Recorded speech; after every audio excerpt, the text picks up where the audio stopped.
Ladies and gentlemen, welcome to the October 25th, 2020 special edition of The Breast There Is, The Breast There Was, and The Breast There Ever Will Be Wrestling Podcast. As always, I am your host, Mikey B. WWE, and today's podcast will be covering the WWE pay-per-view Hell in a Cell this evening. So right now, looking at WWE's website, WWE.com, and this is the day of the Hell in a Cell pay-per-view. At the moment, it says on their match card, it says the match card in brackets so far includes, and they've only listed 5 matches. This is not the first time the WWE has either scrambled to add matches last minute or they change up their, whatever their order is, what the match card will be for the night. So that's kind of inexcusable for the day of a pay-per-view to still not have a conclusive match card that is going to be on full display. But nevertheless, I'm here to give my predictions, as always, for the matches on the pay-per-view. And as I've been following all along, the only matches that wind up counting towards my overall record for a prediction count are matches that wind up appearing on the main card. Because the WWE has been doing this a lot actually in the last year, where they have kind of an incomplete match card even the day of a show. I think probably in my next season of podcasts I'm going to start implementing including all matches that they post, whether they appear on the kickoff show or they appear on the full main card. I'm going to start counting all matches that the website lists as matches, because right now they're not giving anybody really much to work with here with just 5 matches. So that said, let's get to the matches that the WWE has listed officially for the pay-per-view tonight.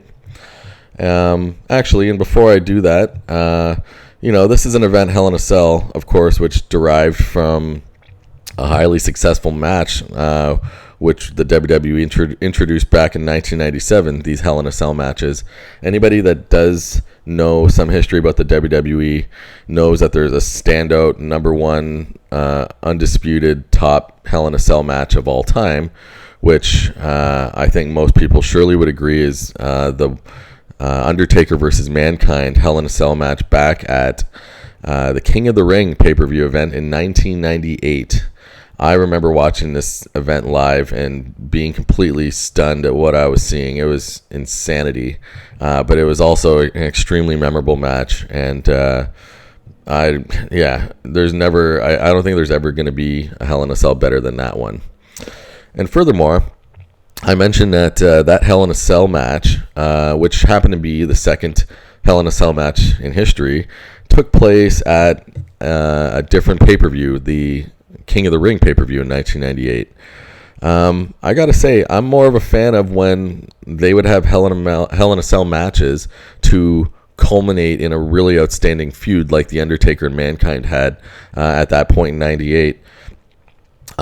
It should be reserved for those sorts of occasions. Right now, when they already have a designated pay-per-view event called Hell in a Cell nowadays, and they force current roster members to just have Hell in a Cell matches just because it's the event in question, I think it takes away and it hurts the overall importance of these matches and how great they can be. They're very, with a possible exception, with one being the McIntyre-Orton Hell in a Cell match, none of these other ones, I don't think, have that much momentum to be a feud ending kind of, final matchup between the guys or gals. So I don't know. It's, I don't like that they've done that. And they did that also with tables, ladders, and chairs. They made that into a pay-per-view event as well. Not a fan of that. I mean, keep those special occasion matches for the special occasions. Don't have a designated 1 month a year where you're going to make your active superstars compete in these matches. It doesn't make much sense to me. Nevertheless, now I will get to my predictions for the 5 matches listed on the WWE website. The first one is a match where the winner gets the Money in the Bank contract, and this is between this year's Money in the Bank winner Otis taking on The Miz. The Miz has been for a while now trying to pry the Money in the Bank contract from Otis, but I'm going to choose Otis to retain here, and I hope that the WWE, if they make the Miz win this from Otis, to me that is an indication that the WWE basically changed their mind and they didn't like that Otis had it, which I think would be very poor storytelling. So for me, I'm sticking with the original winner Otis to win this match and hopefully cash it in at some point soon. So I like Otis to win this match. So Otis is my pick there. The second match on the card is between Jeff Hardy and Elias. Elias has been not on WWE TV in quite a while until recently.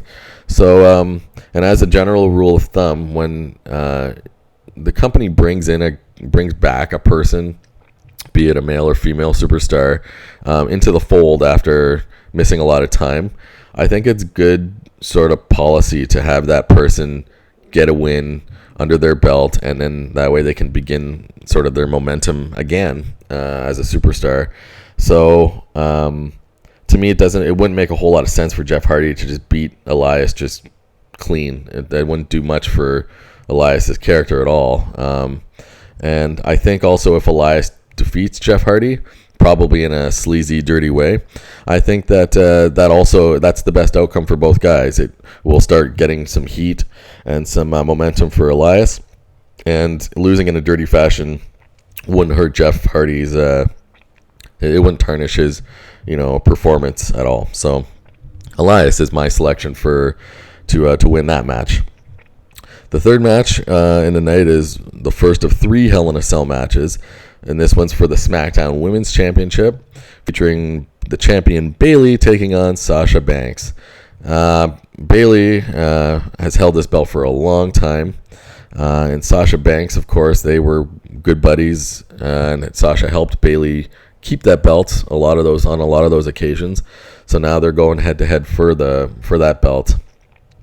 I don't know why, but I don't think that. Well, actually, I do know why. It's because I don't think this feud is far from over after tonight, even. So, and because of that, I think Bayley is going to resort to some dirty measures inside the cell, and I think she's going to be able to defeat Sasha Banks and retain her belt. But surely this feud is definitely going to continue on. We got Survivor Series next month, which is another one of the main 4 events on the calendar, WWE calendar. So I'd be hard pressed to think that these two would not compete again for the championship next month. So I'm going Bayley to retain the SmackDown Women's Championship and their Hell in a Cell match over Sasha Banks. Okay, the fourth match on the card is the second of the Hell in a Cell matches, and this one's for the WWE Championship, with Drew McIntyre going in as the champion, taking on Randy Orton. This one I was mentioning at the top of my podcast. I think this is maybe the only one that kind of justifies a Hell in a Cell match as far as I'm concerned, because these guys have been feuding now for several months. I have incorrectly predicted for the last 2 pay-per-views that Randy Orton would defeat Drew McIntyre for the belt. The first time I think Drew McIntyre won pretty fairly. I was kind of surprised by that. Last month in their ambulance match, a lot of superstars who Randy Orton had done some, he attacked them in recent months. They came back and sought out revenge on Randy, so that definitely helped cost him the belt on that day. And I think if they're gonna run this feud any longer, it's time for Randy Orton to win the belt now, and for them to now proceed to another stage of this feud. So Hell in a Cell, Randy Orton's one of the dirtiest players in the game right now. He is one of the legends for sure in the company. I would love to see the belt change hands and go to him. Don't make it 3 in a row for me, Randy, where I have chosen you to win and you lose. So I'm thinking Randy Orton will win the WWE Championship tonight. Most likely in a very, just like with some other matches, I think it's going to be in a very dirty fashion. But that's my selection. I think Randy Orton will win the WWE Championship tonight from Drew McIntyre. And now the final, I guess, match of the 5 cards listed on the WWE website for the Hell in a Cell pay-per-view tonight is for the Universal Championship. Also a Hell in a Cell match, but it's a Hell in a Cell I Quit match featuring champion Roman Reigns taking on his cousin Jey Uso. Truthfully, I'm a little surprised that the company made this feud carry on into a second month.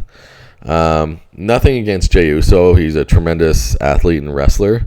But, I mean, it's pretty obvious. The company loves having Roman Reigns as one of their figureheads. They love having him have the belt, or at least being in contention of the top belt, all the time.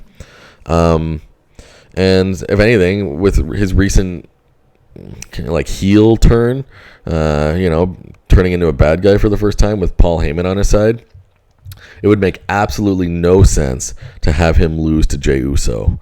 So Roman Reigns, this I think is the most surefire prediction of the night. Roman Reigns is definitely going to retain the Universal Championship over his cousin Jey Uso.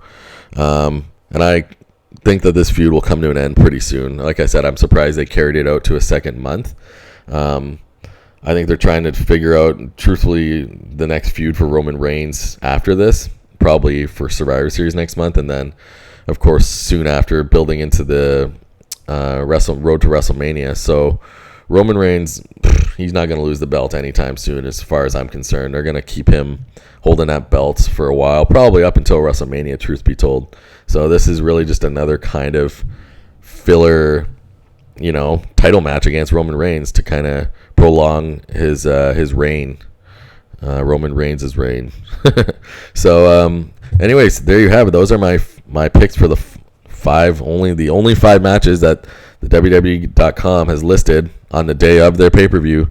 Get your act together, WWE. Anyways, nevertheless, I hope you enjoyed my analysis, and please make sure to like and subscribe to my channel below. So thanks very much for listening, and see you next time.